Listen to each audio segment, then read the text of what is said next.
Round, nothing to worry about too much as the players are just warming up down below us. It's the first of the semi-finals. We've got, if we look at the league table, you'll see where these two teams finished. Melville finished top of the ladder with 51 points, and then just behind them in second place was Hale with 50 points, so not a lot to choose between the two. Both had 16 wins in the season. Hale, in fact, drew 2 games, just lost one more, though, than Melville, and that was the difference on the league table.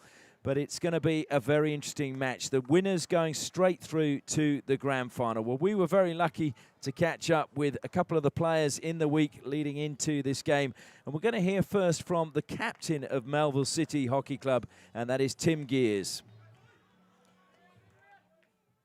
Well, Tim, last year you didn't manage to make the finals, but this year minor premiers. What was the difference to turn around a season like that? Yeah, I think it's been a couple of things. I think our younger players have got progressively better over the last 3 years or so. I think from the last time we made the grand final in 2016, you know, our kids have certainly progressed and got a number of games under their belt.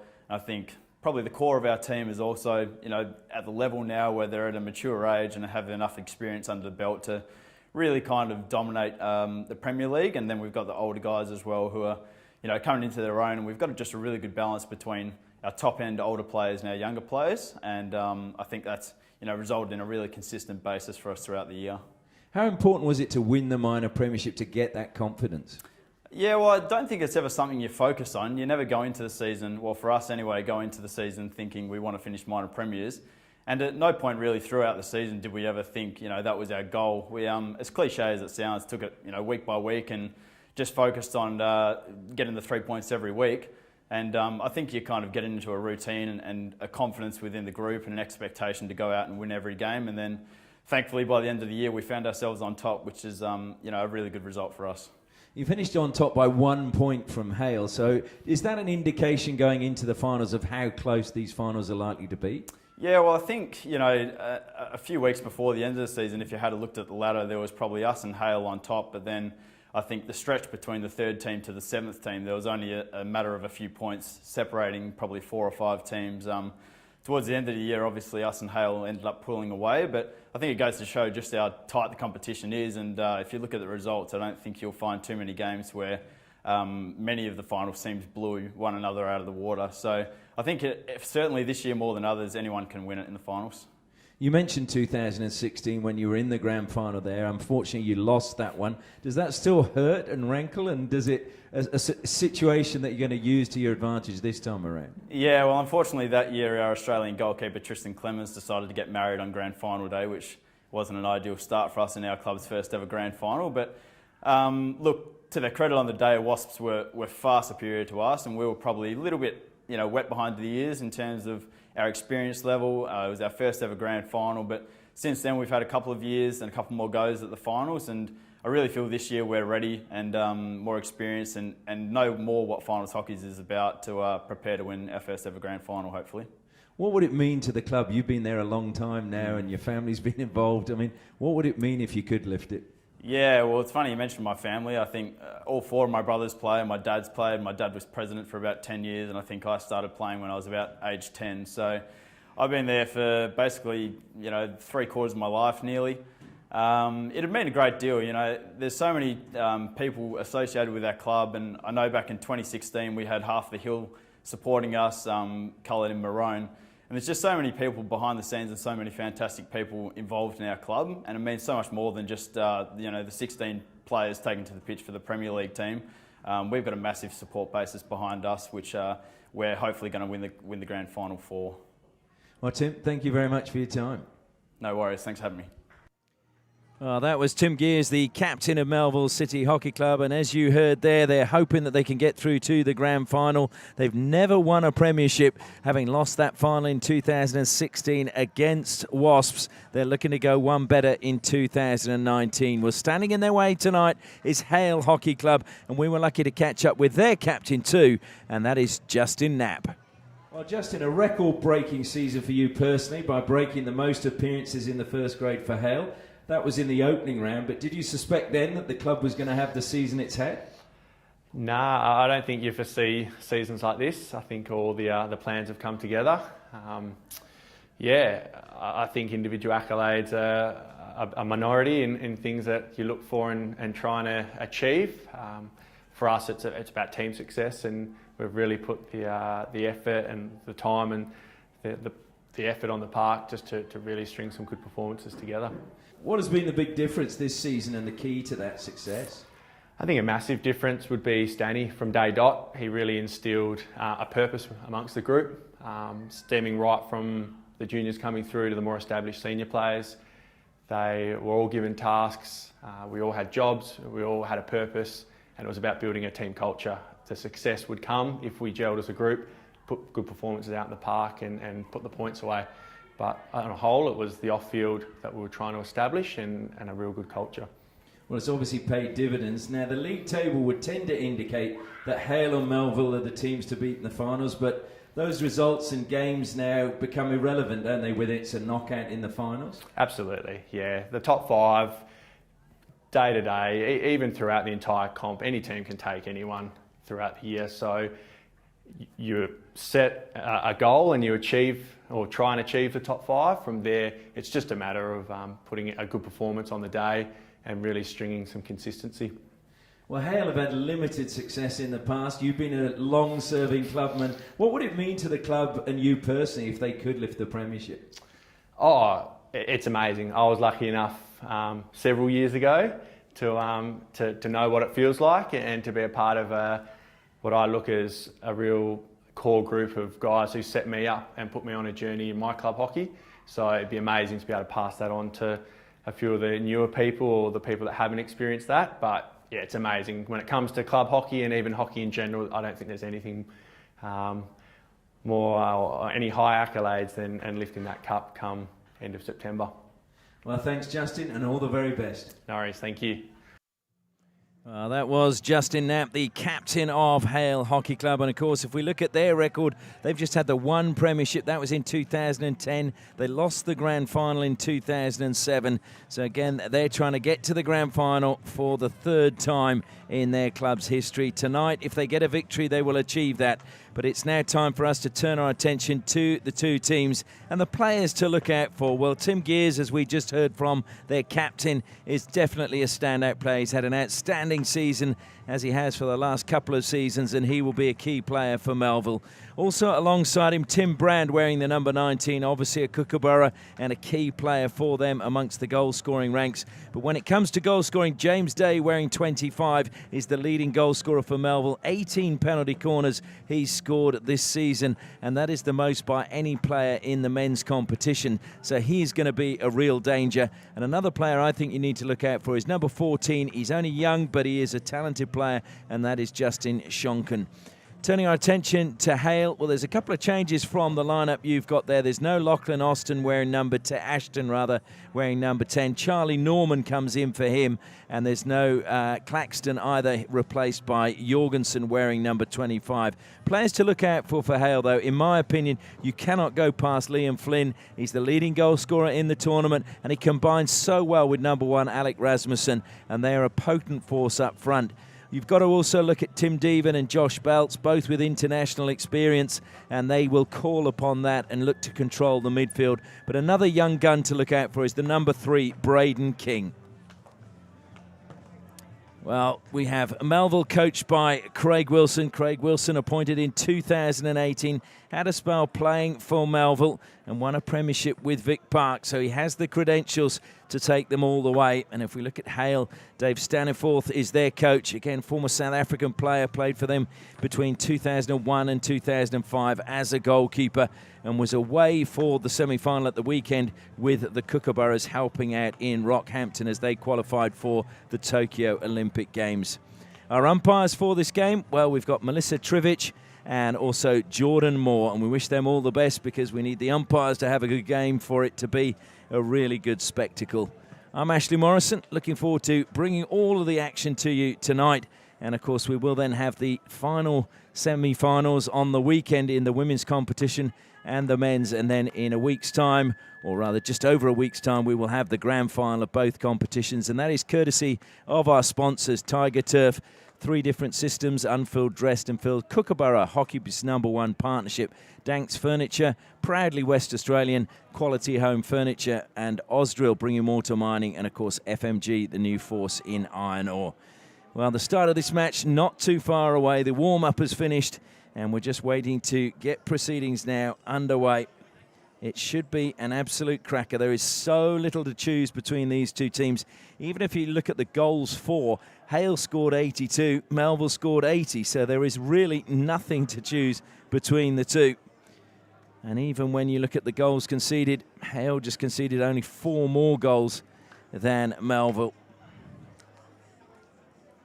One final huddle down below us from the Hale players, whose hashtag has been Bleed Blue all season. And of course, the maroon of Melville City. They'll be looking to go all the way and straight into the final. They are missing Matt Willis, which will be a little bit of a blow for them. Matt Willis, their second top scorer, he's returned to Europe to play club hockey over there. And so we'll miss the whole of the finals. And then they've also got Lachlan Sharp, the Kookaburra, currently out with a hip injury, and we wish him a very speedy recovery, not just for club hockey reasons, but also for international hockey reasons.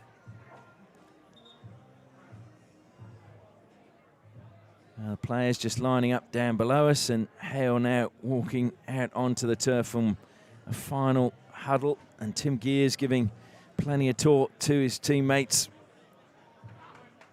And he's finished what he's got to say, and they break up, and they will be looking to head out to the middle as well. And it is a wonderful evening here, the full moon hovering over the hockey pitch and the trees in the far side of the pitch. It's a wonderful spectacle. And as I mentioned, just a slight breeze blowing across the pitch. Nothing really to write home about, but it'll be a nice cooling effect for the players on what has been another wonderful day here in Perth. Quite warm, in the high 20s for this time of year. Now the players are out. We now just need the umpires to make their way out. I'm just trying to see where the umpires are down below us. They've disappeared. You can see Lachlan Sharp down there on the bench. So obviously he's here to lend his encouragement to his teammates. Here we go. Umpires were just checking the goals. And a place in the grand final up for grabs for these two teams. We will know in an hour's time who will be playing in the 2019 grand final. Neither of the teams that contested 2018 were in the final, so it will be a new name as Melville get us underway. Immediately thrown to the air and long by James Day. Brought down brilliantly, though, in the defensive line by Braden King. And King, that just went up off the stick and to a very delicate region.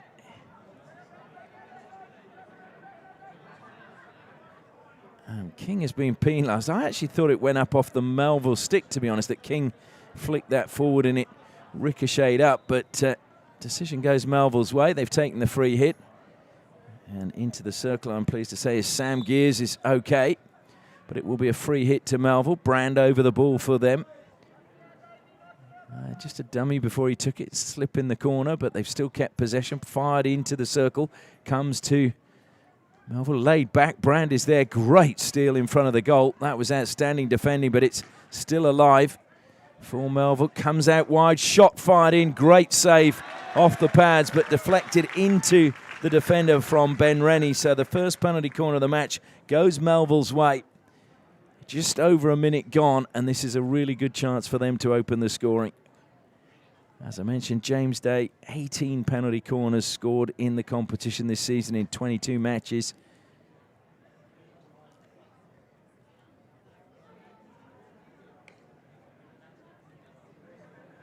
So he waits at the top of the circle. Alongside him is Tim Gears. Gears is at the second battery. James Day at the first with the fluorescent stick in his hand, just sliding it across the turf. Comes to Day, and that is a brilliant save. Well, that was arrowing into the roof of the net, and Rennie threw his left mitt up. Superb save. So Rennie saves from Day and keeps his team alive. in these opening minutes as Melville are really going in search of a goal. Good play by Wallace, stayed calm under pressure inside the circle. Really high press coming from Melville. They don't want to allow Hale to play out from defence. Rasmussen is the man pinned in there. And it was Devon gave a sharp pass out to Knapp on the sideline. Gears, that's Tim Gears, gets the rebound. Good defence again inside the circle by Hale. They managed to find Devon. Lovely turn coming from Josh Bowen, one of the young guns for Hale. And just being left behind there by Braden King. Wallace finds King again. King under pressure. Good work coming from Shonkin.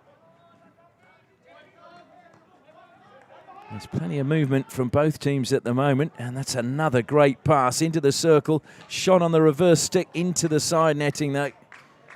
Good work again by the goalkeeper, Rennie, coming out really early and closing down the angle. Didn't allow Brand any space for the shot. So Tim Gears looking for Brand, and Wallace in the end didn't get a touch on that. I thought he might have done it. It might have been another long corner, but he just dummied us all. It's intercepted again by Gears. And it's possession being given away at the moment by Hale, and just a lot of pressure applied by Melville. Came off Trent Potter. First sortie into the Melville half from Hale. Brought down brilliantly inside the circle, and penalty corner has been awarded as Jeff Cock worked his way into the circle. So the first attack from Hale, and it results in a penalty corner, and they've got a chance to open the lead. Well, we saw a brilliant save at one end. Now it's up to Nicholas McCorn to try and prevent, you would think, Liam Flynn scoring against Melville. So making his way to the baseline is Josh Bowen to inject. Flynn and Cocker at the top of the circle. Flynn at the first battery, Cocker at the second. There's a little bit of a hush comes across the Perth hockey stand. The ball comes in, goes to Flynn. Flynn flicks. And that is another good save. And this time it will be a long corner. And it has to be taken directly opposite Tim Devon over the ball for Hale. Pushes it out wide. Good strong work by Rasmussen. Went to the edge, just lifted it up, comes back to Bowen. Bowen will steal it into the circle. He goes and got it back, but he couldn't keep it in play. And it will be a free hit to Melville. James Day looking to go to the air straight away. Throws it up and brought down brilliantly by McDougall. Nice little deflection by Knapp over the side, breaking up the attack. Comes back now to Trent Potter. Trent Potter, the younger of the two Potter brothers in the Melville setup. James Day looking for the lead further forward. Again, it's good work being done by Shonkin. Shonkin trying to bulldoze his way past three players, and somehow Melville thought they'd come up with the ball with Tim Brand, but illegally, according to the umpire. Now, can you believe we haven't even had 5 minutes yet, but it's been end to end, it's been thrilling, as you would expect in finals hockey. Potter over the side it goes. Belts calling for a ball. One came from behind, but he was looking the other direction. Josh Belts looking for Devon, but ahead of him was Flynn. A little bit of trickery coming from Flynn. And in the end, the decision goes the way of Melville. And once more, James Day wants to get on with things quickly. James Day, who used to play his hockey in the ACT for Old Canberrans. Then he was part of the national development squad in 2017, so moved across to Western Australia. Good turn there coming from McDougall. McDougall still going. He's hit that from outside the circle. It's a sharp save from Rennie. Kept the ball down very well so that there was no danger. Just the way he angled his mitts. Good lesson for any youngsters. Belts finds Devon. Two Tasmanians combining. Devon back to Belts. Belts will now open play up, and there's a bit of space now as Josh Bowen switches it back the other way, and it was very nearly on the end of Michael Ferguson's stick. But there was plenty of pace on the pass. Ferguson, though, doing his best to get on the end of that one.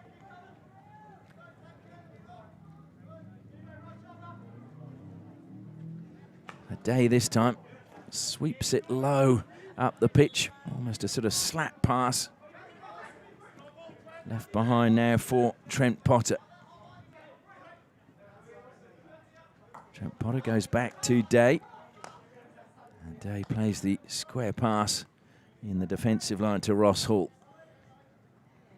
That will be collected in the corner by Tim Brand. Brand advanced to the edge of the circle, wins a long corner. Kyle Potter now feeds it forward. McDougall was into, well, it's a free hit actually to Hale. I think it was the back of the stick as he went for the tomahawk or the reverse stick into the circle. Just caught the back of the stick. Bowen hits the turf and eventually gets the decision for a little nudge in the back.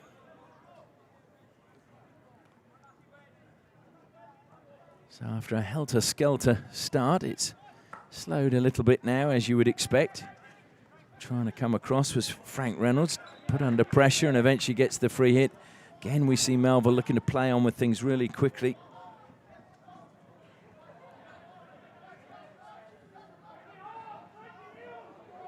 Good work down the right from Hyder.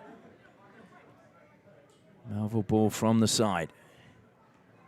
That's a brilliant tackle by Wallace right on the baseline. He had to make that as the ball was lifted in the air into the circle. Good work again by Tim Brand. Brand now comes across to take the free hit. Makes sure it goes the 5 meters, then tries to create some space. Plenty of blue shirts following him all the way as the ball comes out now to Ross Hall. Potter, and it's gone off the foot of Flynn and over the side, so a free hit again to Trent Potter. Trent Potter happy to come backwards, and a little bit of pressure now from that mistrap by Ross Hall, but he showed all his experience and just dummied to go inside. Stolen by Braden King. King cleverly into the foot, looks to play on. In fact, just takes it to the 16-meter line and then will throw the aerial pass to Belts. Belts brings it down, and Day penalised for coming into that 5-meter space before Belts had brought the ball under control. King again was screaming for it on the left-hand side. And just a touch, just taking that one over the sideline, this time off the stick of Wesley Stewart. So it's Liam Flynn, south passes, deflected off Day, but collected.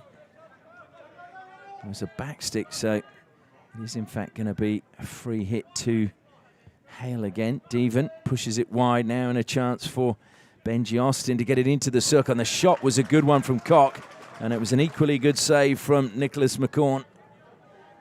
So again, calling for the ball, and ball patrol just waiting, I think.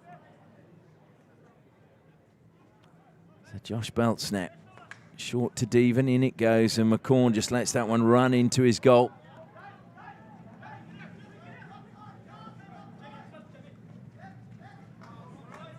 Into the air it goes, and this time it's Wallace who's penalised, coming in front of Tim Brand.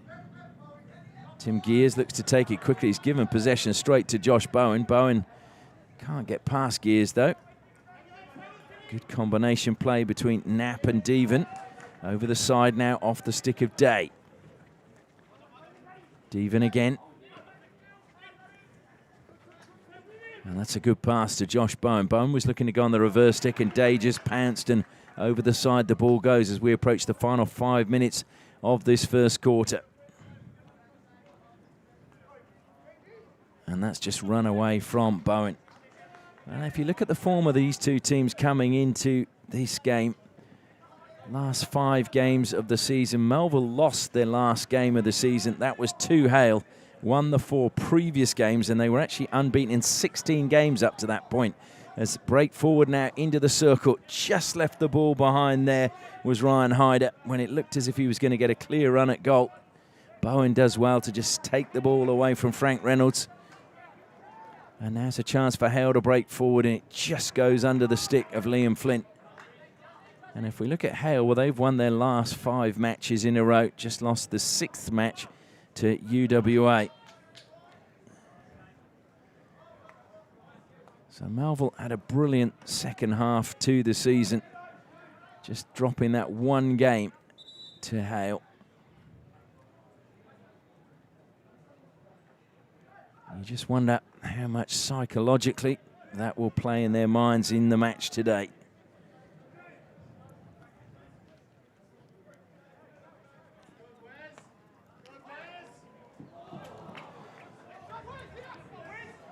In fact, that victory was the first one that Hale had had over Melville since April 2017. And that's pushed out over the side by Justin Knapp. So it will be a Melville ball. Just over 3.5 minutes left in the first quarter.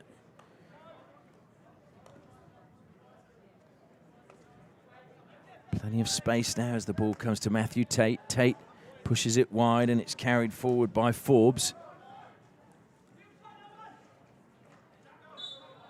And over the side it goes, Hale ball. Moses leaves it behind. Moses with the headgear. And a free hit again to Hale. Left behind for Belt, stops it with his foot. And the opportunity to go forward quickly closed down. It was good defensive work, in fact, by Kyle Potter, who was combining well with Sam Gears. Gears then stole possession. Now it's Brand. Brand, well, was that a foul from Knapp? Not according to the umpire. And in fact, now it's Brand who's penalised.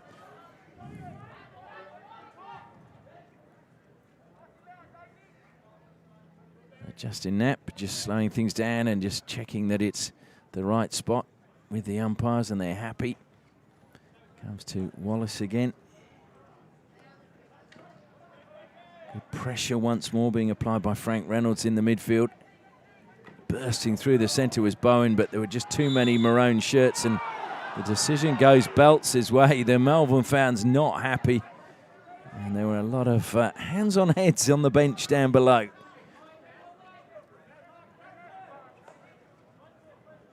That was aimed for Charlie Norman, but just too much pace and the angle a little bit too acute for him to get on the end of it. And that's just been thrown straight out of play by James Day. Just seemed to get caught in the hook of his stick and certainly didn't end up where he intended. Puts his hand up as a form of apology. Good steal coming in there from Tate again. Over the side it goes. It'll still be Hale ball as we go into the final minute and a half of the first quarter. Are we going to see a goal in this first 15 minutes? Pressure again lifted out of the circle. Over the side it goes.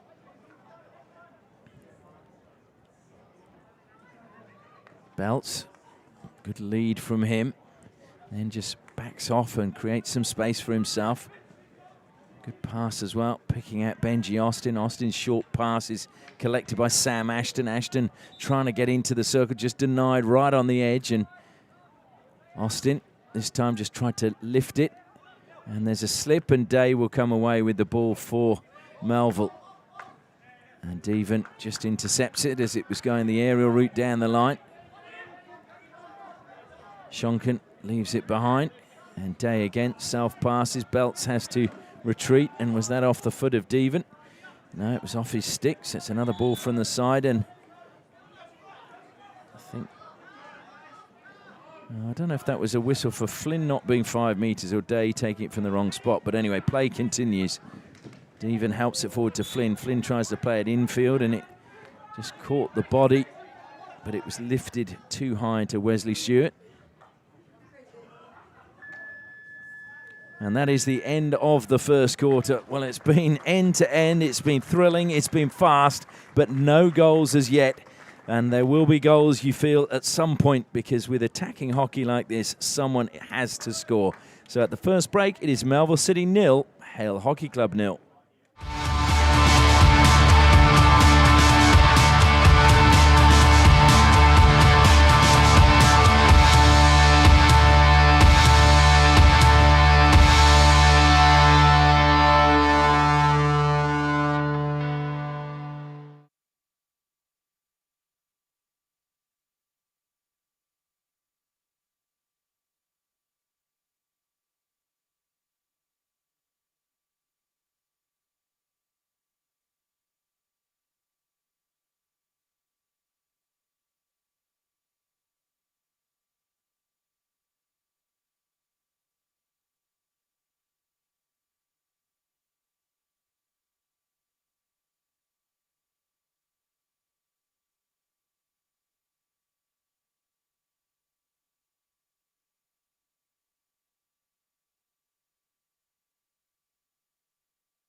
Welcome back to the Perth Hockey Stadium. First quarter break coming to an end. Hale all surrounding their coach down below us, Dave Staniforth, and listening intently to what he has to say. Well, they managed to withstand a really strong amount of pressure early in this match, and then they managed to create some opportunities of their own. But you just wonder how important that save from Ben Rennie was from James Day's penalty corner. It was a flick with pace and plenty of height, and it was a superb save from Ben Rennie, the goalkeeper for Hale. Former Scotch College pupil. So second quarter about to get underway. Brand self-passes, moves laterally along the centre line.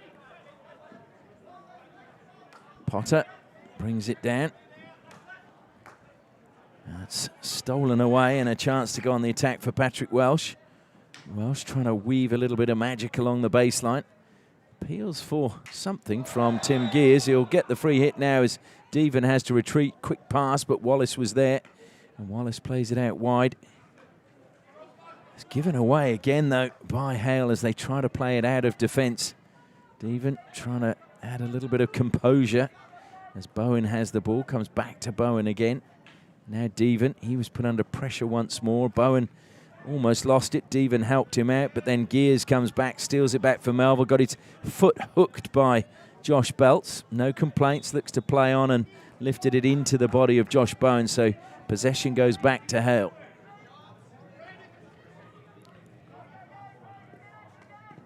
Day comes across, gets it under control. Oh, and wow, Wallace, I think, was clearly... There was a push in the back there of Sam Gears. And green card has been issued to Blake Wallace. So Hale down to 10. This may be the point where we see Melville able to make that extra player count. Shonkin over the ball, looks to spin it into the circle. Good defence, though, from Devon. Carl Potter was looking to turn inside the circle. Devon just pickpocketed him there. Liam Flynn now. But again, possession goes back to Melville. Day, will he go straight down the guts? No, he's going to push it out wide onto the right-hand side, but Tim Gears couldn't bring that under control. He was just saying you should have passed that one to Ross Hall. Would have been the easier and simpler pass. Not surprisingly, Hale will try and eat up time while they're a player down. It's thrown to the air, a stumble from Liam Flynn. Flynn, though, will get possession, manages to get the better of Potter. Numbers coming back, though, now for Melville. Flynn has managed to get past Potter. A lovely tackle, though, from Day. Applause from the crowd here, and it's a good crowd on a Thursday night. Now it's Belts. Devon. Little deflection again off the stick of Sam Gears. Over the side it goes. Rasmussen is there. Great to see him out there after missing so much of the season with osteitis pubis. Return to Townsville to recuperate and have a bit of a rest. Bowen gets past Day. Bowen cracks a shot. Bowen scores. The opening goal goes the way of Hale. There'll be some complaints. I think they felt that it clipped the foot of Bowen as he accelerated towards the top of the circle. It wasn't paid, and it is the opening goal of the match going the way of Hale.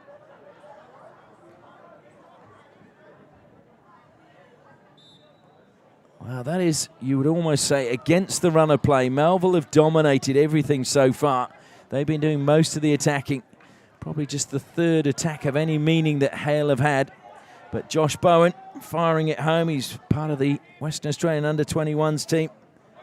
Was a shadow player for the Australian schools side back in 2013, Josh Bowen. Good tackle just outside the circle, but it will be a free hit, and Hale are back to their full quota of players. You can see Blake Wallace looking to attack the ball across the face of goal, but it was drilled into the turf and then lifted above knee height, so deemed dangerous. Little debate going on between Carl Potter and Melissa Trivich. I have to say Potter lost. And that time it was Belts coming into that 5 metre zone as the ball thrown to the air. Well, Melville will be a little bit frustrated with their experience. That's a brilliant touch from Potter. Into the circle it goes, and unfortunately didn't manage to get the touch that Tim Brand was looking to beat the goalkeeper, Rennie. A good ball in again from Ryan Hyder, aiming it straight for Tim Brand at the near post, looking for the deflection to wrong foot the keeper.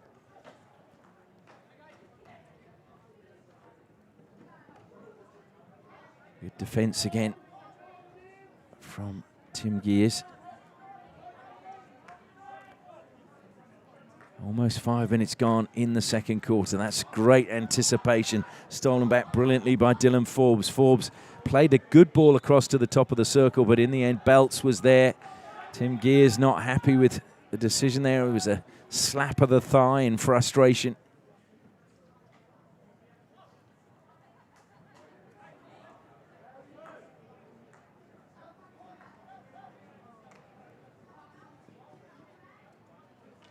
There are teams that say they don't like the week off. Melville had the week off courtesy of coming top of the league, while Hale played and beat WASPS last weekend. Great anticipation again from Forbes, but he couldn't get it under control, and over the side it goes.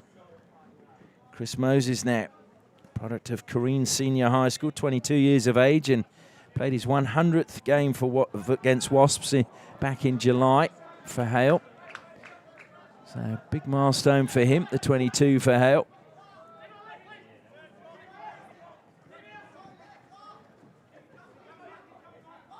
So Day taking his time. Flynn comes in to the air again. Brought down by Patrick Welsh. Manages to get it forward. McDougall.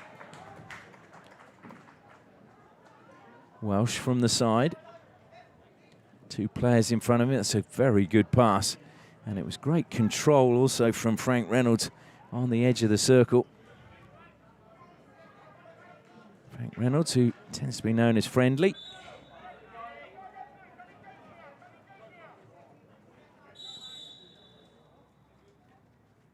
And I'm not surprised yet. Tim Gears has been doing a lot of talking with the umpires.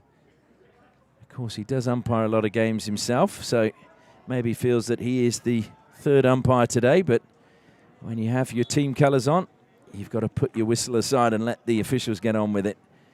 And Melissa Trivich just saying, I'm in charge tonight. Good steal from Belts. That was outstanding as it was heading towards the circle. Belts now accelerates over halfway. Great pass to Deven. Deven plays it into the circle, but nobody there, unfortunately, for Hale. Josh Belts, when he gets going, he hums like a Rolls Royce. Now it's Flynn, little bit of space that gets underneath it on the reverse stick.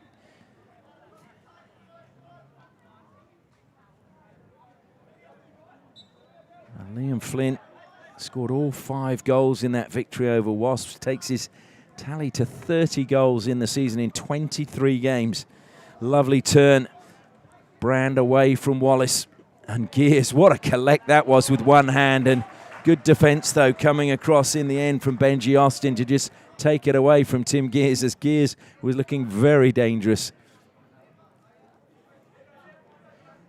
Gears has been so pivotal for Melville, been involved for so long. Tim Gears has been captain since 2016, aiming for a second grand final. The loss back in 2016 really hurt.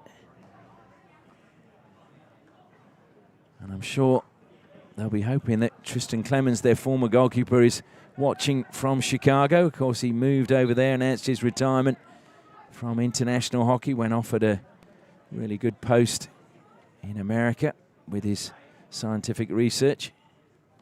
Rasmussen, delicate pass to Moses. Moses gets the angles wrong. It may still break for Hale as they all converge on the ball. Just taken away, though, from Ferguson. And the free hit goes this time the way of Melville. And it's the Hale bench that are not happy. Day stole a few metres, and now it's the Melville bench saying that that's been taken too far back. Just under 6.5 minutes left in the first half. It's been pulsating, it's been thrilling. Good work again coming across. Belts coming together with Frank Reynolds. That wasn't quite so friendly. Belts again jumping in the air, brings it down, was stolen away from him by Tim Brand, and taking a tumble is Deven rather spectacularly. Gets the decision, plays on, and Brand now has got a green card. And that was just the frustration, I think, of the decision before, which I have to say I think Tim Deven made look a lot worse than it actually was. Probably was a free hit, and that's maybe the thespian skills of Tim Deven frustrating Tim Brand. Given away at the top of the circle. It will be, though, a free hit out wide. Moses waiting for the ball.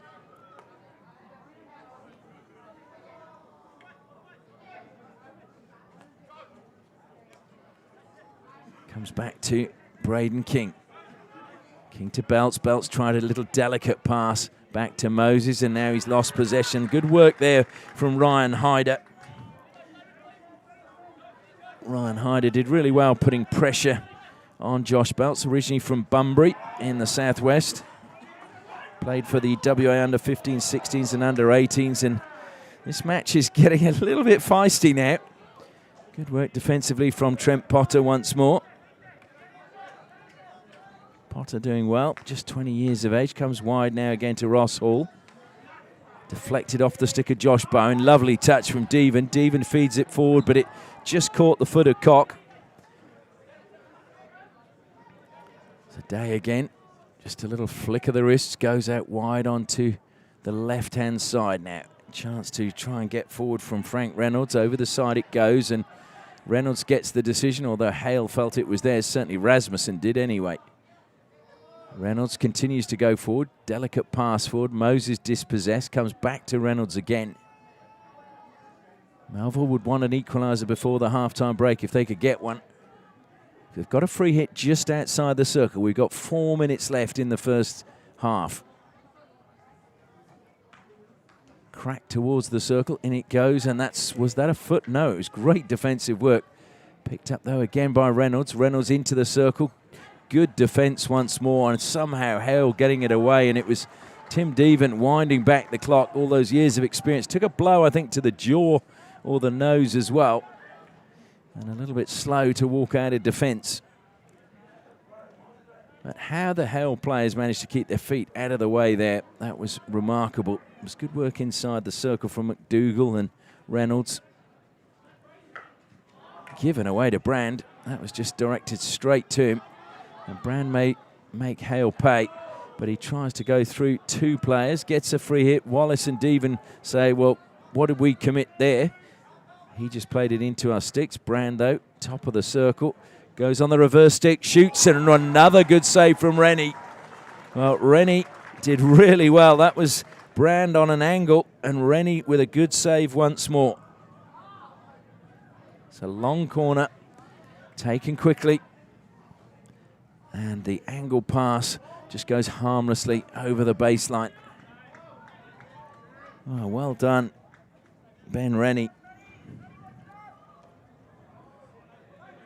Actually is known as an indoor goalkeeper, Ben Rennie. Yeah, he actually says he prefers it because he feels you can contribute more to the team indoors than outdoors. Well, he certainly contributed to his team in the first half here. 2 outstanding saves that have prevented Melville getting a lead and also getting back on level terms. Rasmussen, it just deflected up, and then Frank Reynolds managing to convince the umpires it was dangerous, so free hit to Melville. Kyle Potter on halfway. Pushes it wide. Knapp will come and try and cover the runner McDougall. McDougall can't get the better of Knapp and goes over the baseline. It'll be a long corner. Stepping forward for this is Dylan Forbes. Forbes over the ball, goes back into the defensive line. Ross Hall. Hall forced wide. Hall, though, advancing down the sideline and managed to play that one into the foot of Sam Ashton.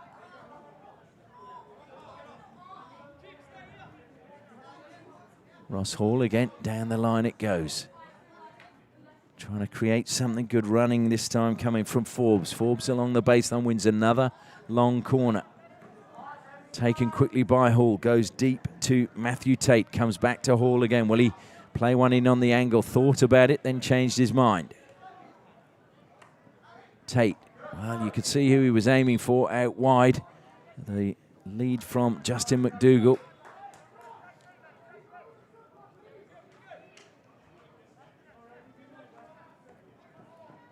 And just deflected off the stick of Bowen. We're into the final minute of the first half. It is Hale leading by a goal to nil at the moment. Melville have done most of the attacking in this first half. Good turn from Tim Gears. Gears tries to play it into the circle, but Belts pinches it for Hale. And trying to play it out from defence. Day steps forward, anticipates well. Day, flashing stick, goes forward, but Knapp gets the touch, plays it over the baseline. Day now wanting to take the long corner quickly, glances at the clock. Another deflection. This one is a good one from Braden King, calling for the ball so that they can get on with play really quickly.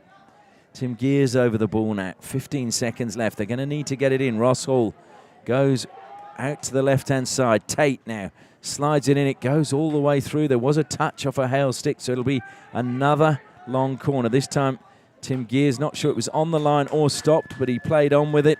The umpires were happy. The hooter goes, and that is indeed the end of the first half. And it's been an absolutely thrilling match, as you would expect. But there's just one goal separating the two teams at the moment, and that was scored by Josh Bowen in the 14th minute. So at half-time, it is Melville City Hockey Club 0, Hale Hockey Club 1.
Welcome back to the Perth Hockey Stadium as the Melville players make their way back out. Hale were down in the far corner.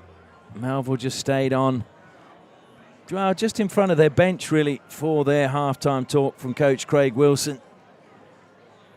And you could hear him say, I'm not sure if you could hear him, but we could hear him saying, they are hungry for it, so we've got to compete as much as they are competing. And it has been an absolutely thrilling match so far, as you'd expect. A place in the finals up for grabs. When you think these two teams have shared just one premiership between them, they desperately want to be at the big dance in a week and a half's time. So the second half to get underway, and it will be Hale to start the second half for us. Liam Flynn goes back to belts.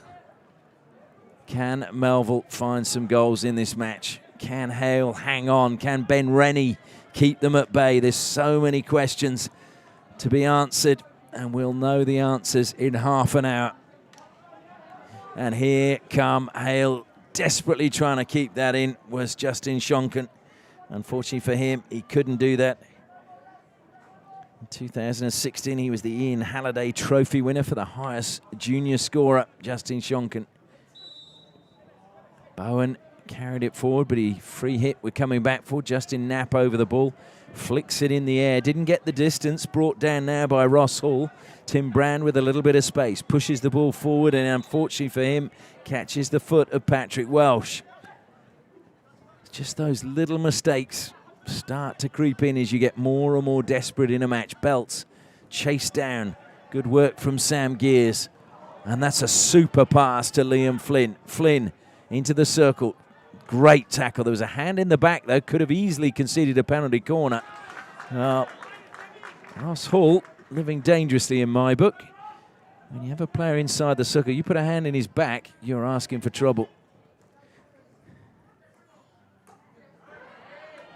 Stolen away. And looking to get forward again. It's good work once more from Sam Gears. Manages to get it back to Welsh. Welsh, well, has he got the decision? And Tim Deven was playing on, but free hit goes the way of Melville. I'm sure Tim Deven knew exactly what he was doing there. Just broke up the attack, broke the momentum up. Day, well, in the end he has to self-pass. Good defensive play by Hale, moving every time a Melville player moved, they went with them, closed down that space and cut out the opportunity of the aerial pass. That's a good intercept now, and accelerating forward is Rasmussen.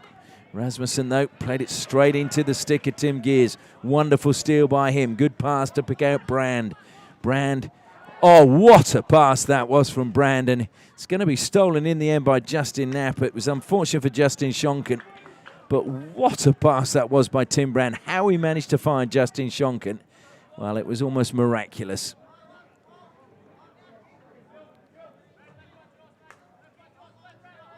Comes back to Day again. Hale just sitting off at the moment. Thrown to the air. Deven comes across. One hand on the stick to just play that over the side.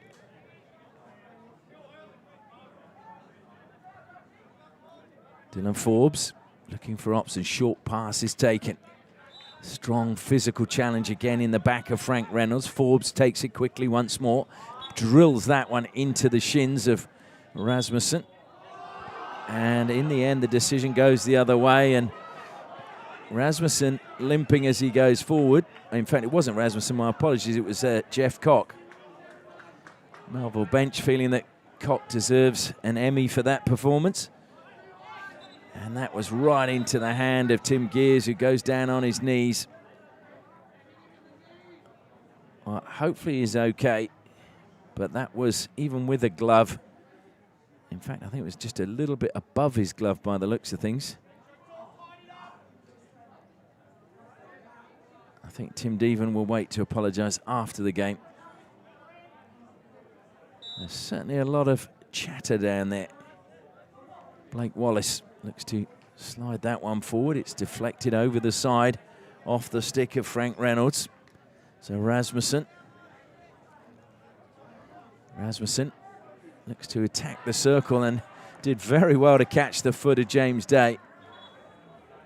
It looked like he had nowhere to go, and somehow he just managed to get his stick out and pop it onto the foot of Day. Into the circle it goes. Good defense again. Deven wins it back and play on as Moses had the ball in acres of space for Hale. It's Deven. Goes back to Moses again. The groans were for the sticks getting hooked. Will be collected by Tim Gears, who seems to have got over the blow to his wrist. Gears again trying to control things. Flynn just leans forward and pushes the ball over the sideline. Day, that was thrown very close to Liam Flynn.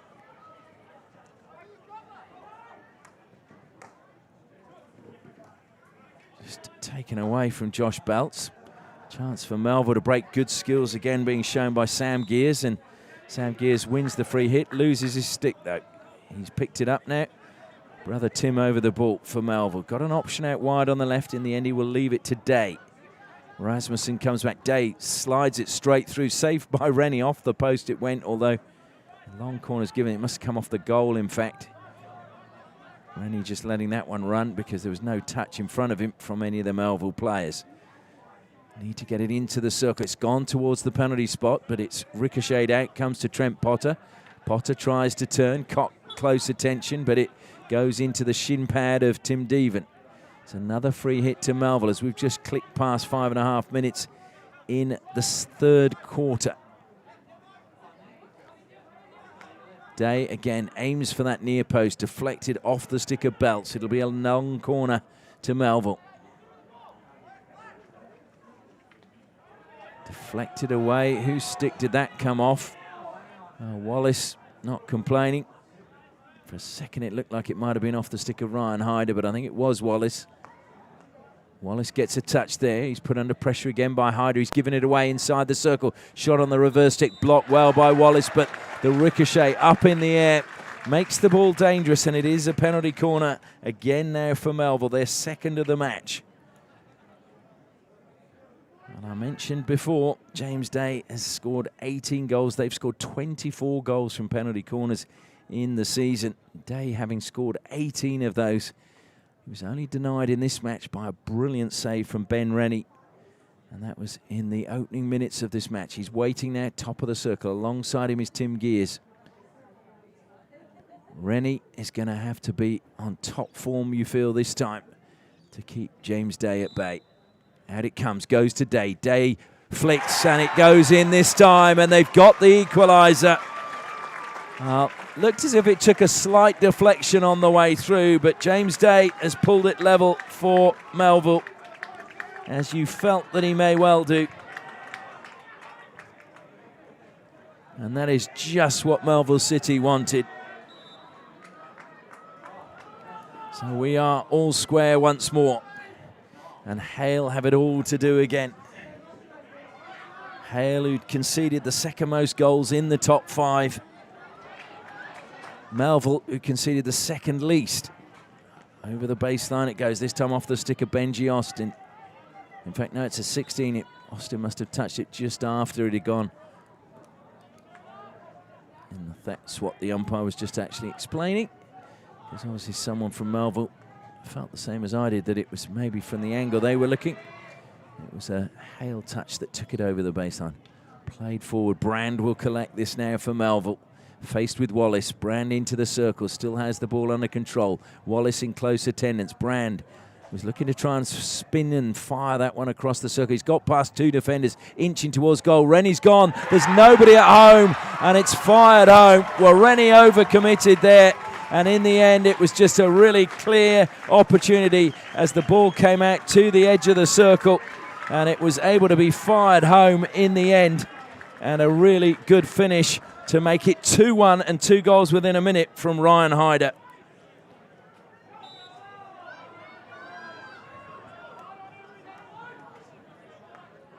So 2-1, how a game can turn. Literally, it was less than a minute. So Hyder with a field goal, but it was great work from Tim Brand. He should get a lot of the credit for the assist. Just the work he did to get along the baseline. And then he drew Ben Rennie out of his goal, which meant that when the ball came back to the top of the circle, Hyder just had an empty goal at his mercy. Just quickly, I want to thank our sponsors again, Kookaburra, Tiger Turf, Danks Furniture, Osdrill, and FMG for their support of the live stream of these finals matches and all the games all season. Wallace now put under pressure by Brand, evades him. Flynn has done really well, top of the circle, and looked to release it. Penalty corner for Hale, and is this their chance to pull a goal back? Well, that was good work by Liam Flynn. Did well to turn at the top of the circle. The big question, they would want one now, because the longer it goes in the match before they get back on level terms, the harder it's going to be. So Liam Flynn waits. At the moment, it looks as if he's going to be the sole man. Liam Flynn, 7 penalty corners in the season for him. Out it comes to Deven. Deven looks to hit it. Good save, McCorn. And he got it away from Bowen. It's going to be one back, though. It's, well, a free hit goes against Hale and looked to play on quickly. It was played into the heel of Tim Deven. Hale bench were not happy. They felt Rasmussen should have got the free hit. It went against them. And now here come Melville on the attack. Brand again has done really well out wide. Evades one defender, feeds the ball into the circle. Shonkin got a little bit of a push. Shonkin gets a penalty corner. Hale looked dejected. I just wonder again, it was just this big shout from the sideline from the Melville supporters.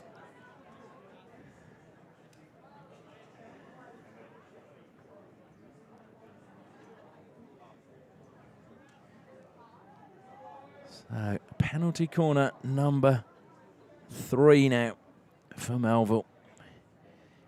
And James Day, 1 from 2. And Rennie beaten last time. Can he keep this one out? Tim Gears at the second battery. They won't go to him. They go to Day again. Day flicks straight into the first runner, Wallace. And it was high into the body of Wallace. They play on quickly. Moses now plays it forward. Collected well by Bowen. Bowen infield to Rasmussen. Surrounded by maroon shirts, but he still gets the ball away to Koch. Koch now has 2 players in front of him and a good defensive play, but the free hit goes Jeff Koch's way. But look at the numbers back for Melville. They got back really, really quickly, and that's another good tackle coming in from Wes Stewart.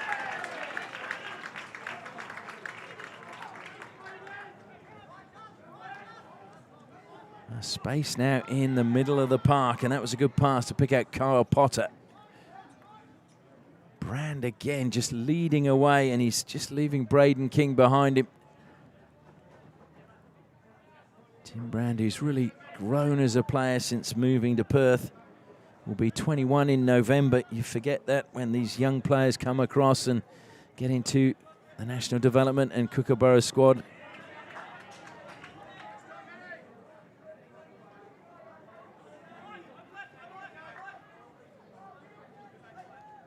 So 4.5 minutes left in the third quarter. A quarter that Hale were leading at the beginning. They now find themselves trailing. Good work again in the forward line from Charlie Norman. Norman gets past one, tries to get past a second, almost upended by James Day. Good work by Norman.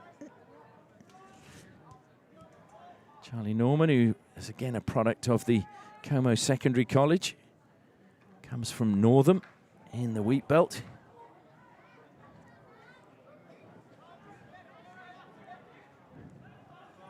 That's a really good intercept coming in there from Chris Moses. One back again by Tim Gears. Gears releases it to Frank Reynolds. Reynolds loses out, but it's still with Melville, rather. Then it's stolen by Deven. Deven accelerating away. He's being attacked from both sides. Up in the air it goes, edge of the circle. It'll break, though, for Hale. Rasmussen trying to get the better once more of Wes Stewart. Stewart, though, up to the task in defence for Melville. And that was lifted, edge of the circle, and Day was very quick to look at the umpire and say that's got to be a free hit, it's too high. He's about 6'3", and it hit him fairly high.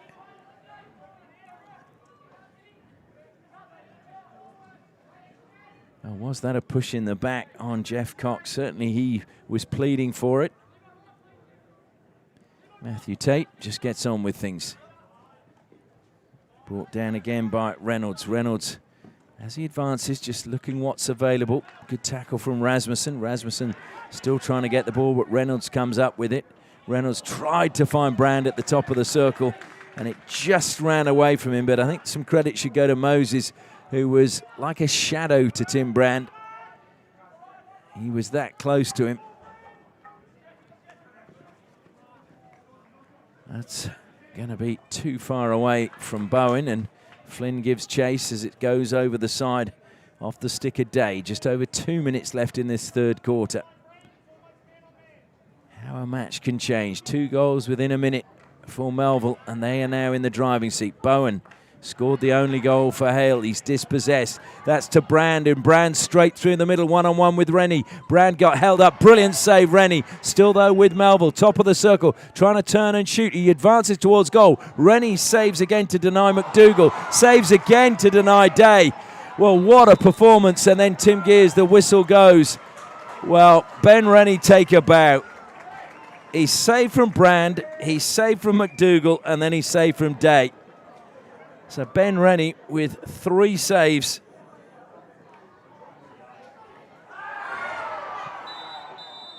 And we're going to see a card issued.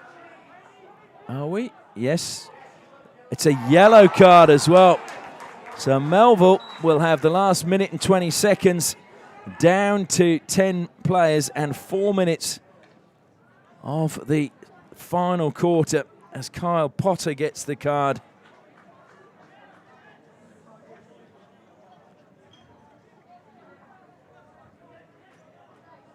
Now Ben Rennie, if Hale do manage to win this, he will have had a major part to play in it. A couple of fantastic saves, and now it's Bowen. Bowen lays it forward, across the face of goal. There were bodies there, and a penalty corner's been given. Well, Charlie Norman was ruining the missed opportunities. It fell his way, but a penalty corner has gone the way of Hale. So can they now convert? We're in the final minute of the third quarter. This would be the ideal time if you wanted a goal to score it. Bowen makes his way down to the baseline. Jeff Cock stands alongside Liam Flynn. Devon will stop for Cock, and it will be King to stop for Flynn. King stops, Flynn comes in, flicks hard and low to the left-hand side, and Liam Flynn has pulled Hale level just when they needed it. So it's 2 apiece, and it will be that score you feel going into the final break. Oh, Flynn, just when his team needed it, managed to get the right flick with the wrists, and it was, well, it was an awkward height for Nicholas McCorn, and it had plenty of pace on it. Well, I hope wherever you're watching, you're not going to leave your seat, because the final 15 minutes are going to be outstanding. If any of the first 45 are anything to judge by. And Justin Knapp just takes the free hit, kills the time, and lobs the ball to the ball boy. And that is the end of the third quarter. We go into the final quarter, and it is the last break of the game, and it is Melville 2, Hale 2.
Well, wherever you're watching this, put your seatbelt on and get comfortable, because we're in for a hell of a ride as we go into the final quarter, the last 15 minutes. And, of course, if it's all level there, it's 5 minutes each way, a sudden death.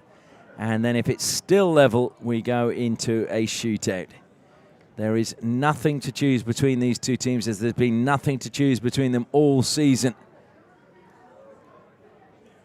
Has one of them got another goal from somewhere, as Liam Flynn goes back to Belts? The final quarter underway. It comes across to Moses. Jeff Cock looking to cut infield and try and get past Forbes. But Gears has won it back for Melville. Tim Gears accelerating, the captain leading from the front. Moses could have been penalised but wasn't. Let's not forget, Melville are down a player. They've only got 10 players for the first 4 minutes of this quarter.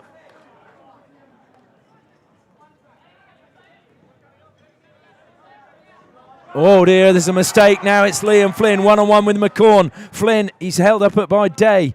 Still trying to get inside the circle, looking for support. Looks to play it wide, and there was nobody wide from Hale. No support for Flynn. And in the end, you have to say that's excellent defending coming from James Day, who just got goal side, forced Flynn to go and reverse into the defender, and he never even got a shot away. There's plenty of the old school hockey players will say, why did he not continue running and go on his forehand? So many players today, they get in that position, they immediately turn their back towards goal. And in a game like this, that could be crucial. Gears plays it wide to Brand. What an influence he's had on this match. Just his willingness to lead the line. And again, great skills around the circle. Gets another free hit for his side. Brand taking it into the corner. Going with him all the way, Sam Ashton. And Hale trying to steal it. They've done well. It is going to be their ball from the corner. Brand being told to retreat the 5 metres. Thrown to the air. Brought down and allowed to bring it down was Ross Hall. Hale still now trying to push up and try and make that extra player advantage, but brilliant by Gears. And Gears managing to get the ball wide to find his brother Sam, who in turn gives it back to brother Tim. Good defence and stolen again by Sam Gears. Sam Gears beats one defender into the circle. Can't get past Deven. Deven concedes the long corner. Well, there are appeals coming from Sam Gears that maybe it should have been a penalty corner. Nothing doing, says Jordan Moore, the umpire. James Day now goes to get it into the circle on the angle. It wasn't collected cleanly and pinched away again by Sam Gears. Tim Gears forced backwards, manages to feed it out to Dylan Forbes. Forbes says, I'll take on Flynn. Forbes continues, leaves Flynn in his wake. Still with Forbes. Flynn got a touch and managed to have it momentarily before Frank Reynolds took it away from him. It's broken inside the circle for Melville. Sam Gears was there, and in the end, brilliant defence again by Tim Deven. That was just superb. A little mix-up again between Moses and Ashton. Moses had to retreat. Ashton now takes a tumble.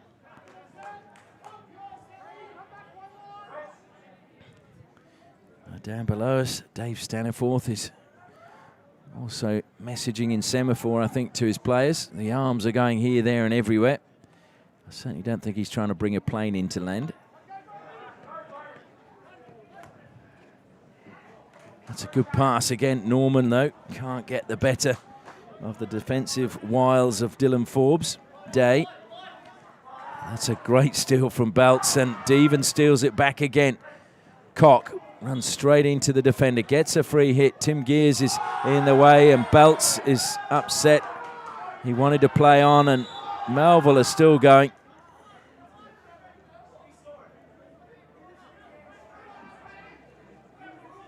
So it will be a free hit to Hale just outside the circle. Josh Belts saying, is this the right spot? I think it was a little bit further out, but he's been told that that is adequate, and it will do. Braden King now over the ball. King gets the better of Shonkin. King into the circle. Tim Gears will collect. Day has hit the turf. Tim Gears then tries to play it down the line, and it's a stick tackle. So pressure eases once more on Melville. Day will go to the air. Loves to go to the air, James Day, and it's been missed. A mix-up by the defence, and that was not good. Benji Austin came a long, long way forward, but a great recovery in the end. I think was that Charlie Norman getting back there. Shot will come in, but it's just outside the circle. Well, Sam Gears was just outside the circle. And I tell you what, nerves of steel from Ben Rennie, because many a goalkeeper would not have been that sure and would have actually made a save. And you can hear the hubbub of conversation around the Perth Hockey Stadium, debating whether he was inside the circle or not. But from where we are, I thought he was just outside.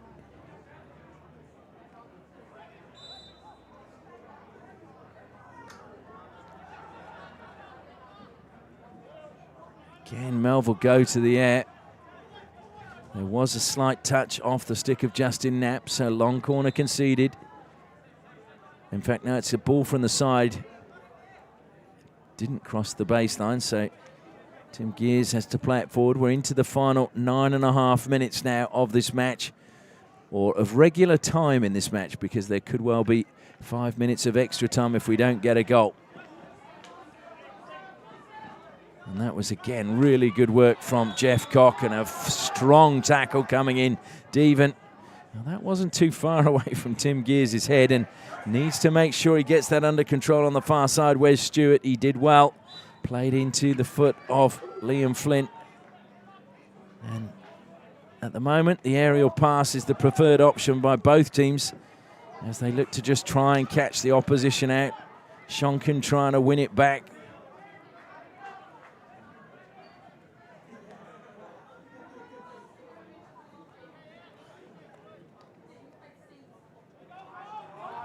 Lovely turn from Josh Belts as Belts accelerates forward, looking for the return pass. He gets it, plays it first time. Caught the foot, I thought, just outside the circle, but maybe no, it was off the stick. No complaints, it was obviously off Ross Hall's stick. Again, just the angle that he had it and that we're located. Moses. And well, who played that over the baseline? It was the defender, so it will be another long corner, this time to Hale. As we're approaching the halfway stage in the final quarter. Deven tries to play it first time, hits the body of the player, edge of the circle. Deven plays on, doesn't take it into the circle as yet. And he's done, though, for shielding the ball with his stick. He begs to differ. But Tim Deven loves a debate. Day again, he uses his strong wrists to great effect and just flicks it down the far end of the pitch. Melville trying to press higher up. That was a strong challenge in the back of Belts. Belts did well, and he was almost caught again as he just peeled away. He's given possession away to Tim Brand, though. Well, he telegraphed that pass, and now it's Bowen who's penalised. Brand over the ball for the free hit. I think he was hoping someone else would come and take it, but it's Hyder. Hyder, good pass to Tim Gears inside the circle, off the foot. Penalty corner has to be. Well, both the umpires have missed that one. It was clearly played into the foot, and a long corner has been given. Well, Hale dodge a bullet there, and by the bullet, I mean a penalty corner from James Day, because they travel at pace. It was Jorgensen's foot that was found inside the circle.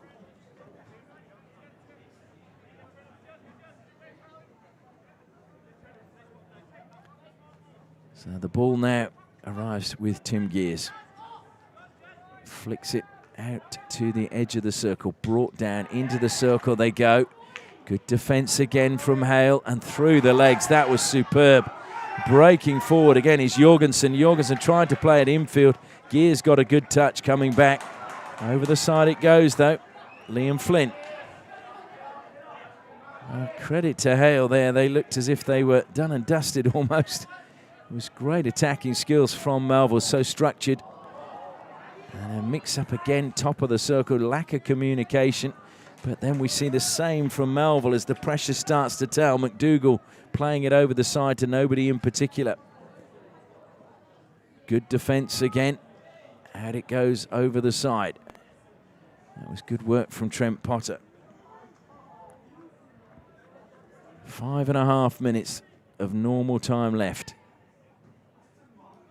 Hale go on the attack once more.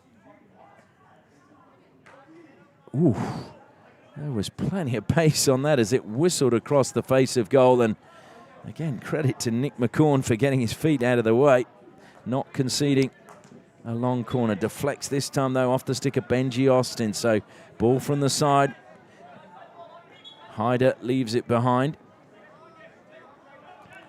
In fact, it's a free hit, Ross Hall. Happy to go back to Day. And Day, he's just given a 16. Nobody in that line of fire. Moses gets the ball quickly and is closed down fairly quickly by Ryan Hyder. Up the line it goes again. Flynn will collect this one. Flynn looks to cut him far inside Ross Hall. Flynn continues his run. Oh, and there's a clear push there, as there was a little bit going on off the ball, and the free hit goes the other way. But, well, the umpires are now just having a chat via their earpieces.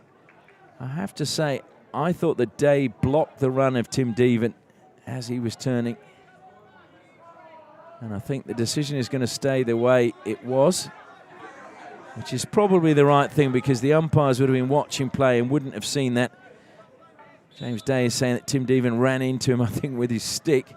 It was probably 6 of one, half a dozen of the other, and I think the umpires have probably got it right. Just stick with the original decision. As Melville come on the attack, and we're closing in on the final 4 minutes. Is there a winner, or are we going into extra time, sudden death?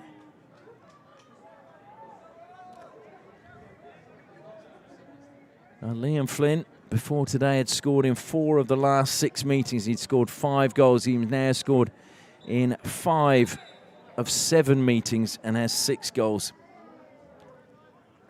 And I can tell you as well, in the last 3 seasons, we are on average with the goals. There have been 27 goals in 6 matches, and we've got the average of 4 again today.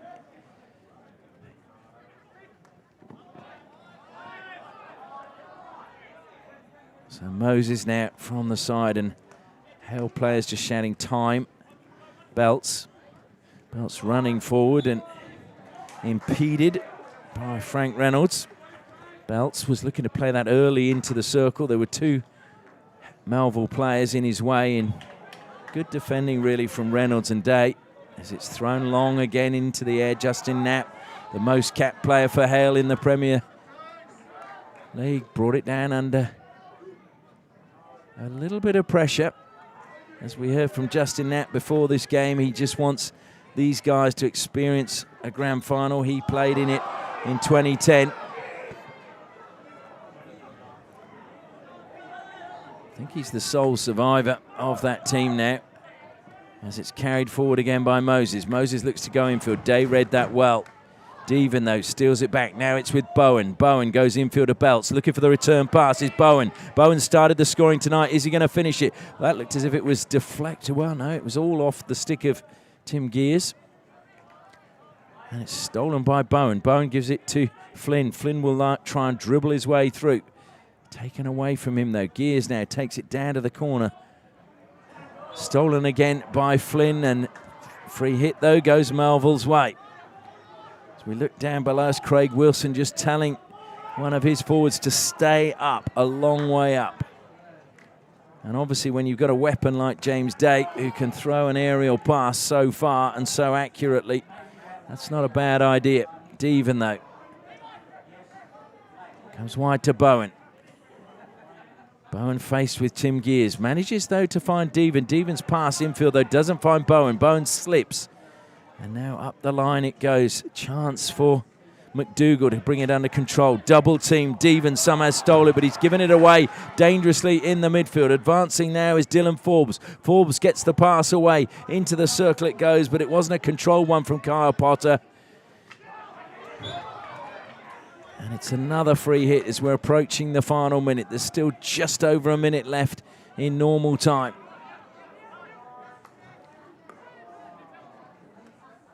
Belts, well, that was clever. He didn't really have it under control and just dinked it into the foot of Patrick Welsh.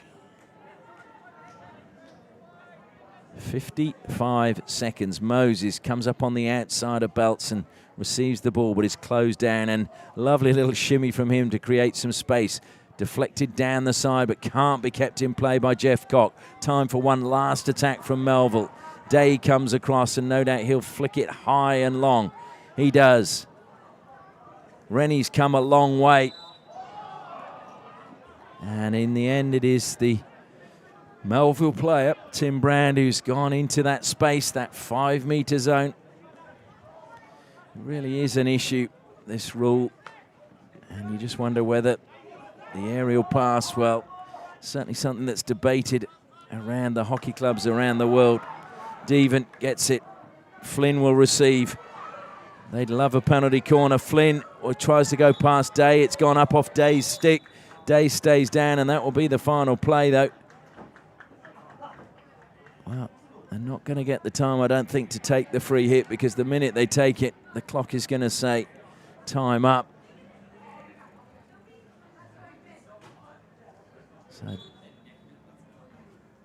So yes, indeed, the umpires have said that is it, that is the time. So we are going into extra time. It will be 5 minutes each way. Sudden death. Whoever scores will win in those 5 minutes. And otherwise, we will be then going to a shootout. So the score at the end of regular time is Melville City 0, Hale 0.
Welcome back to the Perth Hockey Stadium. It is the end of the match, but we are waiting for extra time, sudden death, to get underway. It will be 5 minutes each way, and the players had a 5-minute break between the end of regular time and the start of extra time. And of course, if it's all level after this, we will go into a shootout.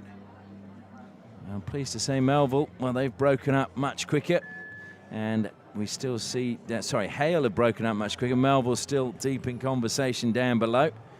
And they'll be pleased to know that their former goalkeeper, Tristan Clemens, has just messaged to say he's tuning in while he's having his breakfast in Chicago. And he's hoping that the team can get up and get a victory in extra time. That's good to know that no matter where you are in the world, there are always supporters of clubs tuning in, trying to see how they're getting on. So we're not far away from the first period of extra time. Are we going to see a winner, or are we going to a shootout? It has been such an evenly matched game. It was Hale who took the lead in the 18th minute through Josh Bone field goal. And then 2 goals within a minute for Melville, scored by James Day and then Ryan Hyder. And then it was Liam Flynn who flicked home a penalty corner to equal things up just at the end of the third quarter. So Tim Brand about to get the extra time underway. And there's a real buzz around the Perth Hockey Stadium because this has been such a great advert for the league here in Western Australia. A league that many believe is the best in the country. And the young ball boy getting a round of applause as they carry the goalkeeper's kit to the other end and thoroughly deserve it. That's heavy and smelly. Anyway, we thank our sponsors, Kookaburra, Tiger Turf, Danks Furniture, Osdrill and FMG for making the live stream of these games possible. And, well, unfortunately, that one's dropped his load just short of the 23-metre line.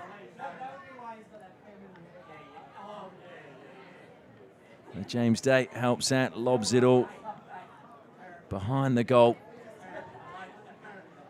And Tim Brand stands on halfway, just practicing his close ball skills. The whistle goes. Extra time is underway. Who will come out on top? Will it be the team that finished top of the ladder, Melville, or will it be Hale, who were just 1 point behind them in the regular season? A place in the grand final up for grabs. And who's going to claim it? Belts has come into that 5 metres. Kyle Potter was very quick to appeal for that one. Day comes forward now for Melville. Tim Gears is directing traffic. Lifted, though, by Day when maybe it would have been better to keep the ball on the deck. I do think sometimes just uses that aerial pass too much. Too predictable. Over the side it goes. But it was good work by Sam Ashton. Tim Devan will take the free hit. Great angle pass, and Jeff Cock was there, but tired legs. He never got on the end of that on the reverse stick. Difficult one. He gives a thumbs up to Tim Devan, though. And now Hale looking to try and pin Melville back in their final third, but when Day's there, I think we'll find it will be going to the air. It does again. Missed by Belts, coming forward where, oh, great control in the end from Braden King. King releases it wide, across the face of goal. Still alive, Flynn spins, it's deflected again, and the penalty corner finally comes, and Melville are absolutely livid. They don't feel it should be a penalty corner. Tim Gears is questioning that, but it's a decision that has been made. And the umpires are just conferring. I'm not sure that's going to change. Hale are already getting ready to set that up. And after conferring, it is still a penalty corner. Tim Gears again wants to have a chat with the umpire, and good to see the umpire explaining why he made the decision. I'm sure Tim Gears doesn't agree with the decision, and judging by the way he was shaking his head, he clearly doesn't. But this could be a crucial decision, because if Liam Flynn, who scored from his last penalty corner, manages to beat Nick McCorn in the Melville goal, it will be Hale heading to the grand final. And Melville will have to play off the winner of WASPS versus Westside Wolves coming up after this. Comes out to Flynn. Flynn's left it behind. Great defence. Good work by Tim Gears. Gears is still running forward with his protective gear, but Devon again manages to get his legs in the way. Well, there was a complete miscommunication top of the circle by Hale when they really needed it to be on point. Tim Gears, though, brilliant running by him the first runner. Great leadership from him. He's hit the turf now. Dispossessed by Liam Flynn. Flynn looking for options. Coming back is Shonken. Flynn tried to get the ball forward. It was intercepted brilliantly by Ross Hall. Now carried forward by James Day. Day, great diagonal pass. Unfortunately for him, Justin Knapp was ahead of it and read it really well. Belts now holding the ball up in the midfield for Hale. Pushes it out wide. Well, these players must be a little bit tired, and it's a free hit given away on the 23 metres. Trying to play on quickly. They've given away possession again. Tim Gears, though, played it into his own teammate. Hale play on quickly, and Cock wants a free hit. He's going to get a long corner. And switching play. And this time it is Moses who's penalised for coming into Trent Potter's space. Potter just holding his ground. So James Day again. We got 2 minutes left in this first period of extra time. Day just takes a touch, then slaps it. He's doing better than I think with keeping the ball on the ground and playing passes like that. That's just my opinion, though. Belts, good skills from him. Closed down, goes across field, and touch from Bowen was there, but it was not under control, and over the side it goes. Dylan Forbes.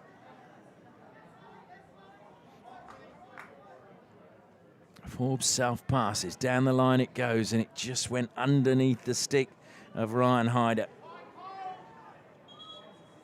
So it'll be a 16 to Hale, but we had 2 balls on the pitch, so just a delay momentarily.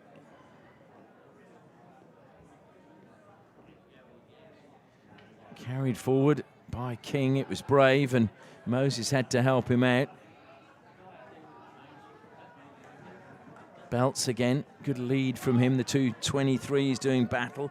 Carl Potter trying to dispossess, and now there's danger into the circle. Play to Flynn. Flynn loses it for a moment. Flynn tries to shoot, and it's a good clearance. That was a really good tackle. And James Day again dribbles forward and then plays it forward. It's brought down, but it was lifted in the air. So Sam Ashton it was who was trying to find Liam Flynn inside the circle, and Hale have tried to play on but played the free hit from the wrong spot. Belts is where the free hit will be taken from. He has the ball now.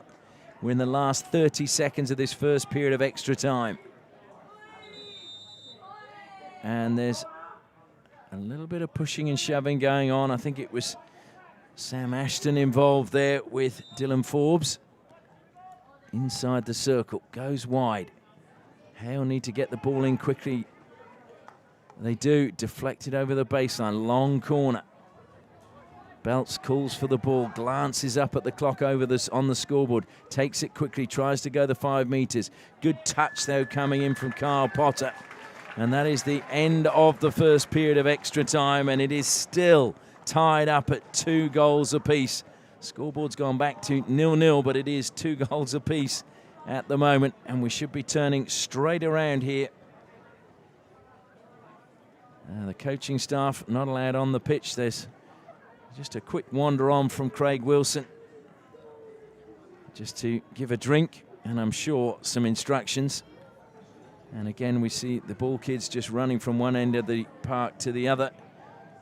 I feel sorry for the poor Melville guy. He's got to still pack the bag for them as well. So we will have not a straight turnaround. Of course, Melville had to defend a penalty corner. Hale didn't, so that is why they had to pack the kit as it was thrown here, there and everywhere. Nicholas McCorn jogs up the pitch.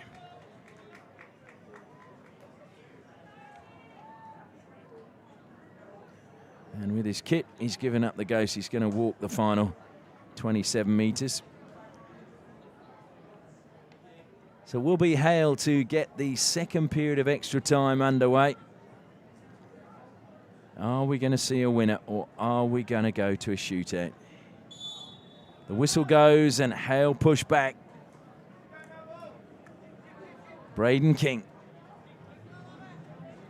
Hale's from Geraldton, used to play for the Murchison Club up there. I'm sure they'll all be tuning in to see how he's getting on. Foul from Devon on Tim Gears. Gears plays it forward, but just again runs away from Patrick Welsh.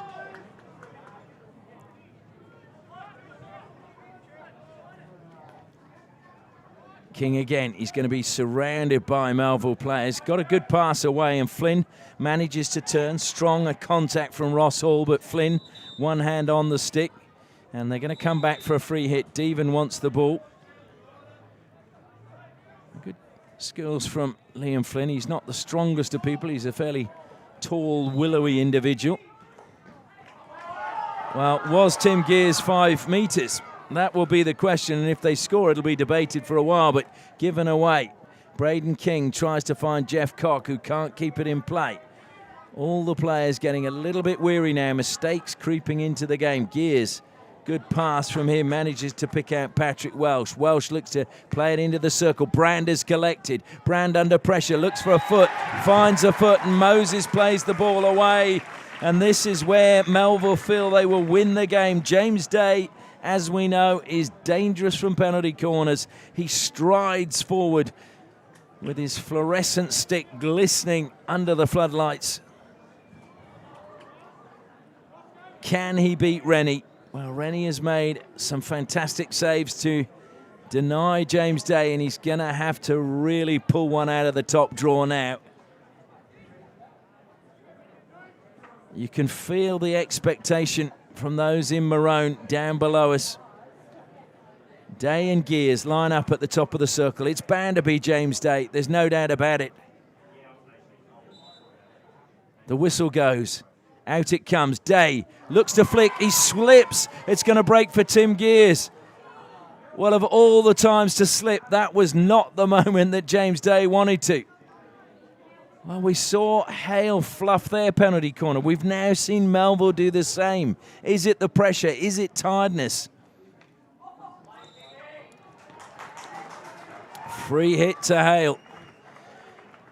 Well, these two teams are two of the best at converting penalty corners in the competition. Flynn again, great turn by him, top of the circle. Flynn, is he going to get a shot away? He's forced wide, does shoot. Good save from McCorn. The rebound comes back. Great block. But a penalty corner. Well, it was desperation as the ball came back to Ferguson, and Ferguson shot. And the penalty corner has been awarded. I think we're going to see again the umpires conferring.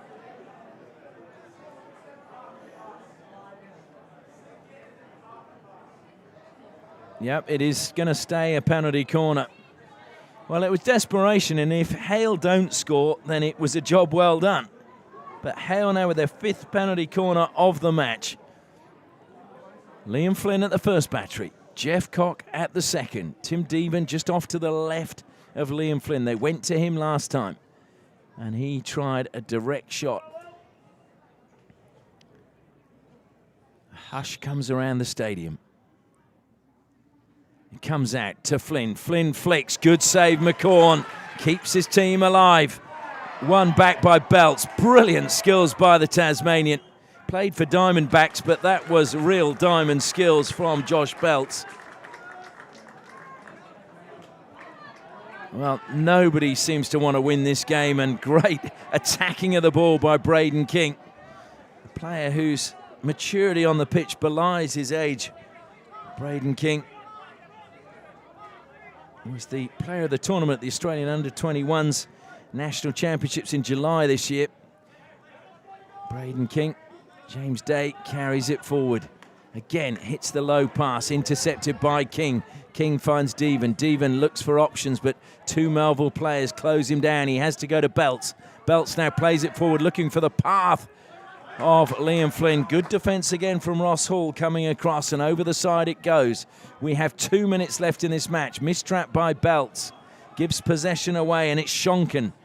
Shonken facing Moses. Shonken, one hand on the stick, gets over the 23-metre line. Moses looking to try and stop him getting down the line. It's penalised.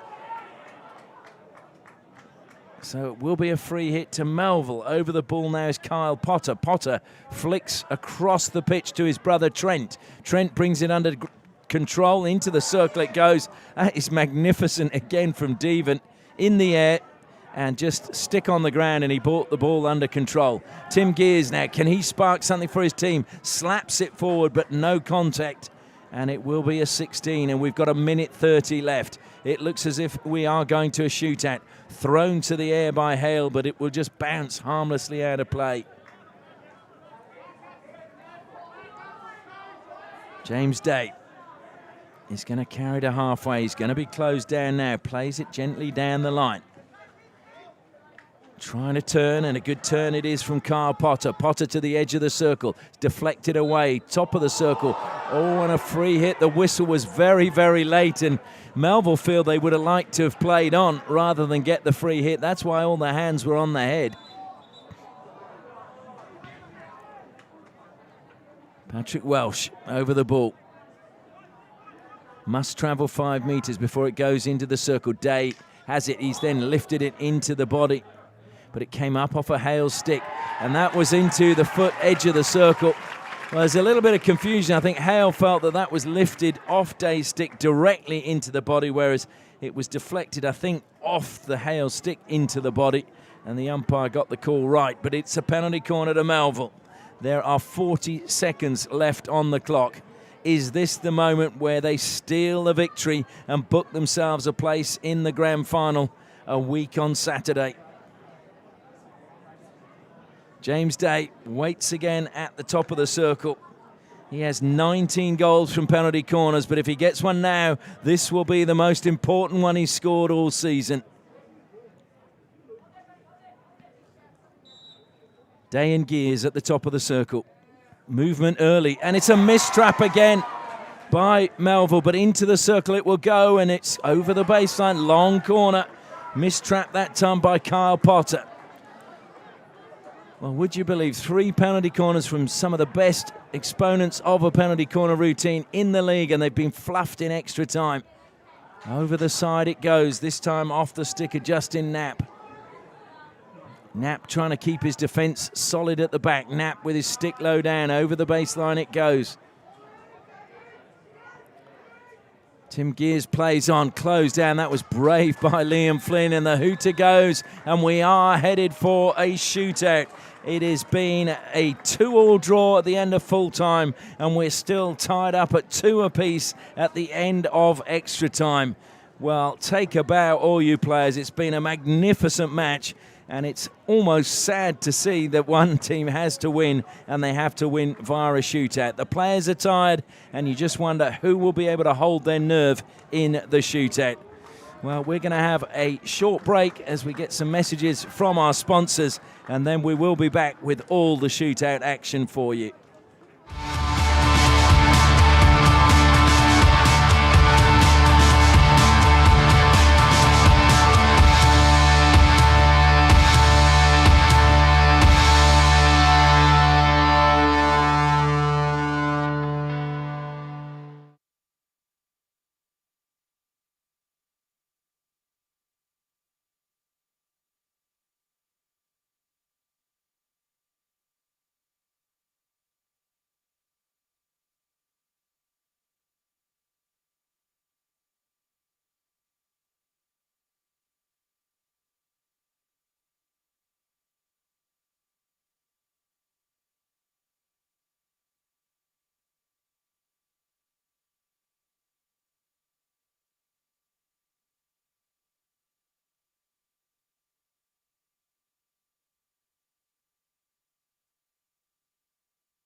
Welcome back to the Perth Hockey Stadium, where all the fans here are on the edge of their seats or the edge of their blankets if they're up on the hill behind the goal.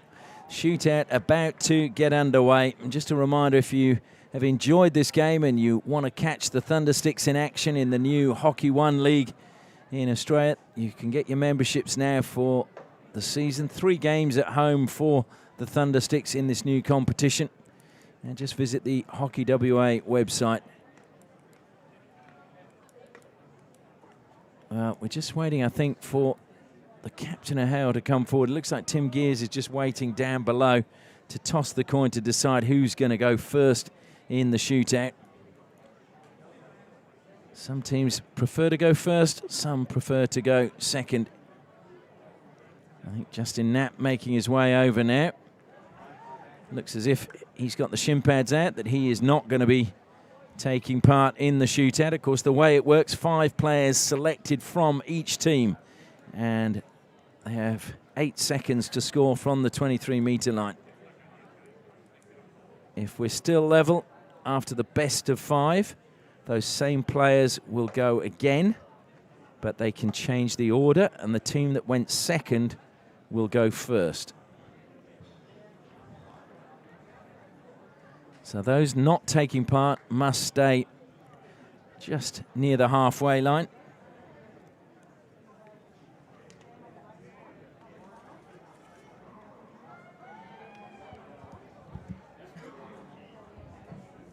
So the goalkeepers, it's all up to them now. Some would say it's up to the strikers to score, but it's really up to the goalkeepers to prevent them from scoring. Just narrow the angle and make it difficult. Ben Rennie, who we said has had an outstanding game, and it looks as if first up will be Ross Hall for Melville. And he's faced with Ben Rennie.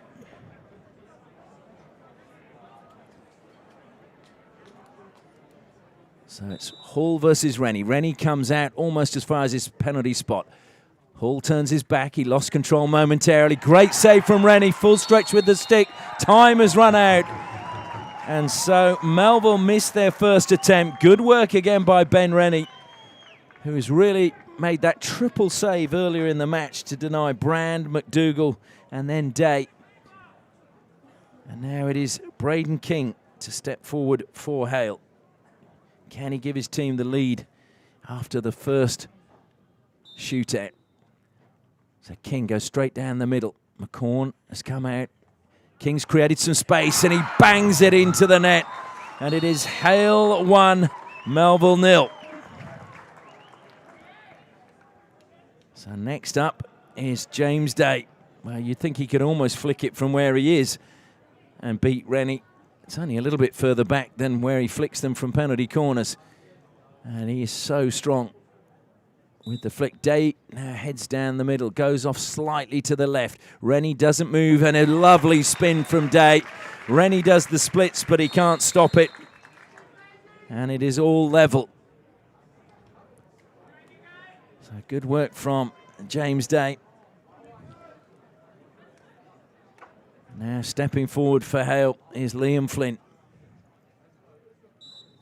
Whistle goes and Flynn looks down at the ball. McCorn comes past the penalty spot. Flynn always dinked it to the right-hand side of the goalkeeper. And that was a very clever finish from Liam Flynn. Not easy to execute, standing upright on the reverse stick. And now Tim Brand. Kookaburra, experienced player, one that they would expect to score. Ben Rennie, of course, will have other thoughts about that. Brand goes slightly off to the left again. Will probably look to spin. Goes out onto his right-hand side. Rennie stays on his feet, and Brand, though, gets it underneath him. And it is now 2 apiece. Josh Belts will come forward for Hale, another international player who again has the weight of expectation from all of those wearing blue inside the Perth hockey stand. The whistle goes. Belts goes off to the right-hand side, switches to the left, tries to drag McCorn one way, then the other. Gentle shot. McCorn got a touch, but it dribbles over the line. And it is now 3-2. Well, maybe not. Maybe it's actually 2-2, because I don't think I think that ran out of time. So it is in fact 2 apiece. So Belts' shot did not cross the line within the 8 seconds.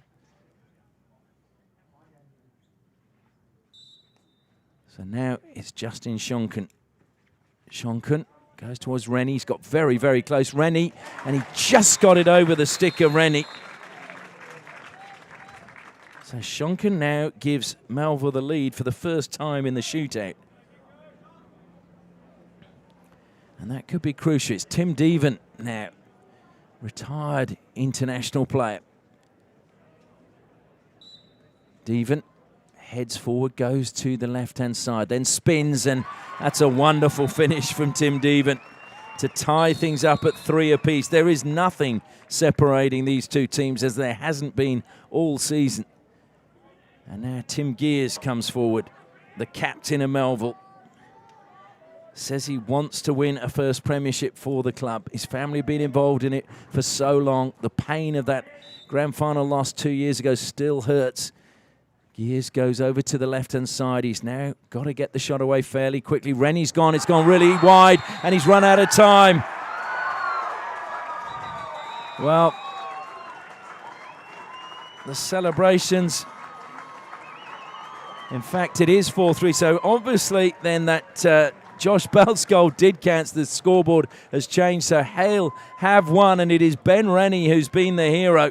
It is 4-3 to Hale in the shootout. So Hale go through to the grand final.